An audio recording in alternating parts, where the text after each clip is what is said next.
उज्जवल Bharat news daily bulletin 9 PM में आपका स्वागत है। नमस्कार, उज्जवल भारत न्यूज़ के डेली बुलेटिन 9 PM में आप सभी का स्वागत है। आज हम समाचार लेंगे। आज मध्य प्रदेश के लोकेशन है मंडला। बाघ दिवस पर वन विभाग द्वारा चलाया जा रहा जागरूकता अभियान, सप्ताह भर किया जाएगा आयोजन। आपको बता दें कि दुनिया भर में बाघों के सामने आने वाले खतरों और समस्याओं के बारे में लोगों को जागरूक करने के लिए हर साल 29 जुलाई को अंतर्राष्ट्रीय बाघ दिवस मनाया जाता है।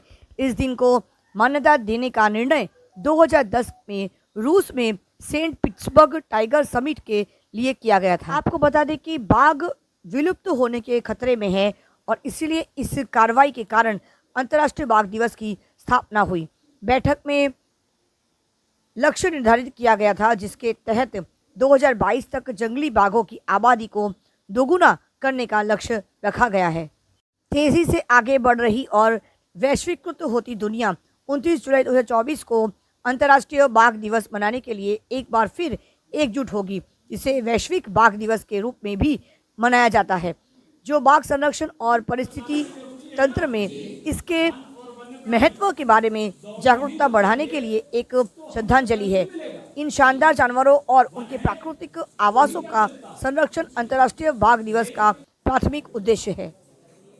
बाघ अपनी शक्ति, सुंदरता और आकर्षण के लिए प्रसिद्ध न केवल प्रतिकारक प्राणी है, बल्कि पारिस्थितिकी तंत्र के संतुलन के संरक्षण के लिए भी महत्वपूर्ण है। शीर्ष शिकारियों के रूप में वे शिकार की मात्रा को नियंत्रित करते हैं और जंगलों की प्राकृतिक व्यवस्था को बनाए रखने में योगदान देते हैं। बाघों को छाता प्रजाति के रूप में भी माना जाता है, क्योंकि कई अन्य प्रजातियां जो समान पर्यावरण साझा करती है, उनके संरक्षण में लाभान्वित होती है।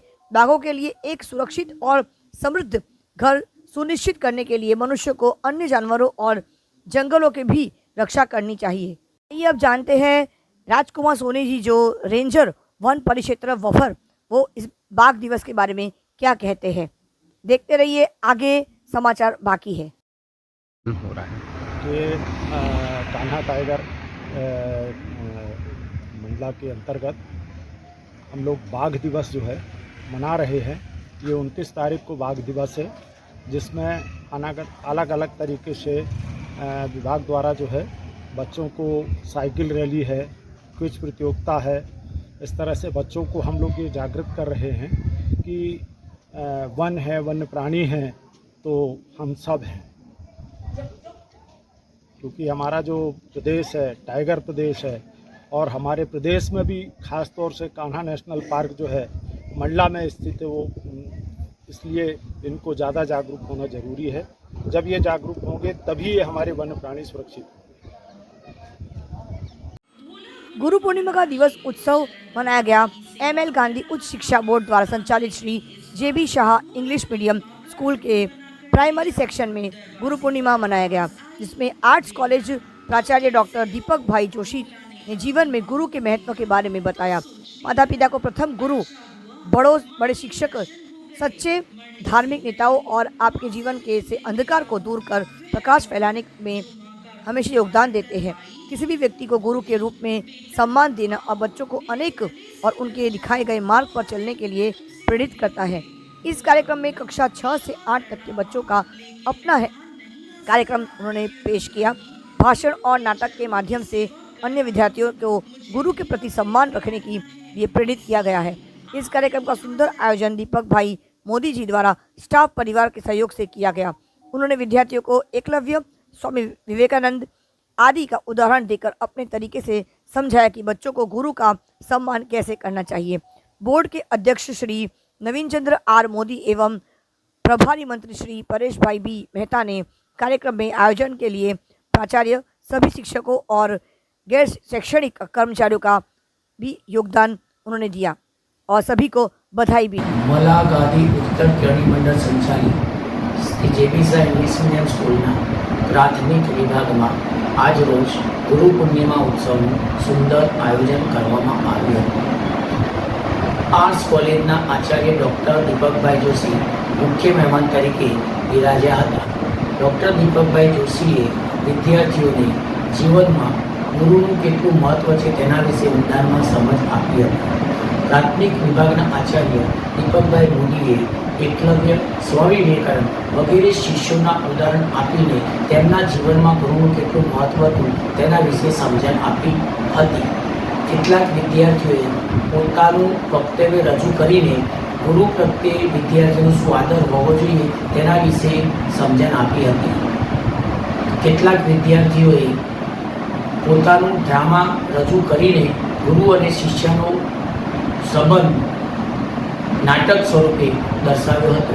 આ કાર્યક્રમના આયોજન બદલ મલ્લાગાદી પુસ્તક કેળવના પ્રમુખ શ્રી નવીનચંદ્ર આર મોદી તેમજ પ્રભારી મંત્રી શ્રી પરેશભાઈ પી મહેતાએ समग्र स्टाफ परिवार ने शुभेच्छा पाठी હતી. आइए अब समाचार लेते हैं सोमनाथ से। ब्रेकिंग न्यूज है सोमनाथ से। सूत्रापाड़ा तालुका के प्रस्ताक में एक तेंदुआ का आतंक। तेंदुए ने 2 दिन में 2 जानवरों को मार डाला, जिससे ग्रामीणों में भय का दृश्य देखने को मिला है। एजेंट सीसीटीवी कैमरे में पूरी तरह से ये दृश्य कैद हुआ है। प्रस्थानावादा गांव में 2 दिनों में अलग अलग स्थानों पर 2 पशुओं की मौत हो गई है। जंगली जानवर काफ़ी समय से विचरण कर रहा नजर आ रहा है।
तेंदुए के आतंक के बाद समाचार लेते हैं हम वेरावल से।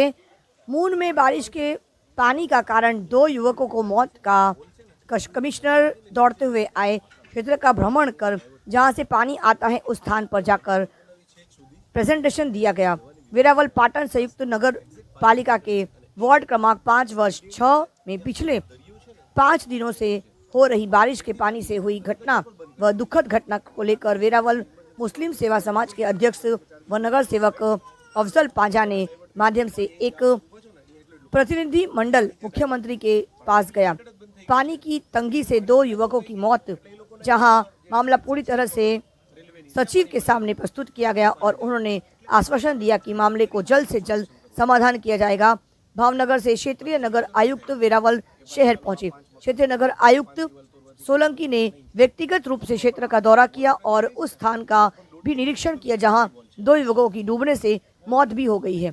जहां से ये क्षेत्र में प्रवेश करता है वहां का व्यक्तिगत रूप से दौरा भी किया गया और मुस्लिम सेवा समाज के अध्यक्ष अफजल पंजा ने उनके सामने ये प्रस्ताव रखा कि यदि यहाँ एक जल निकासी नहर का निर्माण किया जाता है तो ये पानी क्षेत्र में बहना बंद हो जाएगा और इस समस्या का वो स्थायी समाधान हो सकता है। क्षेत्रीय नगर निगम आयुक्त सोलंकी ने कहा कि ये पानी कहाँ से आता है। आवेदन पत्र देने के बाद उनके सामने बताया गया कि क्षेत्र में बहुत गंदगी है, सफाई का अभाव है और सड़क की हालत बहुत खराब है।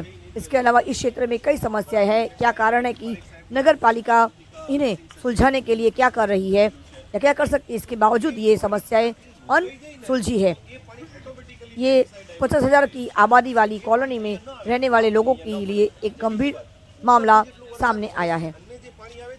એ પાણી અહીંયા નથી ભરાતું એમણે જે છેલ્લા 3 વર્ષ પહેલા જે ગટર બનાવી ને સરે બરાબર, એ સક્સેસફુલ ગટર છે બરાબર, અને એની અંદર 10 ઇંચ વરસાદ એકી સાથે પડે ને અહીંયા તો પણ નીલ થઈ જાય છે। જસ્ટ કાઇન્ડ ફોર ઇન્ફોર્મેશન કે ગયા વર્ષે એક જ દિવસમાં 24 ઇંચ વરસાદ થયો હતો અને 24 ઇંચ વરસાદ 4 કલાકમાં નીટ એન્ડ ક્લીન થઈ ગયું હતું। મેં જોયું ને, અમે ઘણું બધું જોયું છે। પેલું બાળક જે તણાઈ ગયું ને એના પરિવાર છે પાણી ભરાણું, એની ઘર વિકરી સાચવવામાં એ બાળક ક્યાંથી નીકળી ગયો એટલે એ તણાઈ ગયો। પેલા જે ભાઈ હતા એ કંઈક પસાર કરતા હતા અને એ ડૂબી ગયા બરાબર। પણ પાણી 4 કલાકમાં રાતના અંધારામાં પાણી હતું, દિવસનો ઉજાસ થતા 4 કલાકમાં નીલ થઈ ગયું। પણ અહીંયા આજે પણ 10 ઇંચ વરસાદ પડે ને ઉપરથી પાણી જે પડે છે ને એનું પ્રોબ્લેમ જ નથી। અહીંયા પાણી ઉપર વાસ્તી જે આવે છે ને એ જ મેઇન ઇસ્યુ છે। અહીંયા એનું સોલ્યુશન જોઈએ છે આપણને। વાડી વિસ્તારના હિસાબે છે આખા એરિયાનો જોઈએ ક્રિટિકલ ચાલો યસ યસ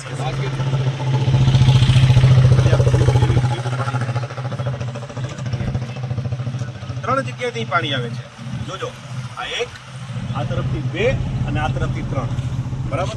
અને આ કઈ ઝડપે પાણી છે। આ પ્રમુખ સાહેબ પાછળ જે ઊભા છે રાઈટ, સીઓ સર એ બધા ઊભા હતા અને અમે અહીંયા આ જે છે ને ટ્રેક્ટર પાણીના નાખ્યા, પણ પાણીનો ફ્લો જ એટલો હતો કે કઈ રીતે એને રોકવું રાઈટ। અને એમાં એ પાછા કલેક્ટર સાહેબે સરજી ચેતન સર 1 મિનિટ પ્લીઝ, એનું જે કામ હોય જે એન્જિનિયરથી કામ થતું હોય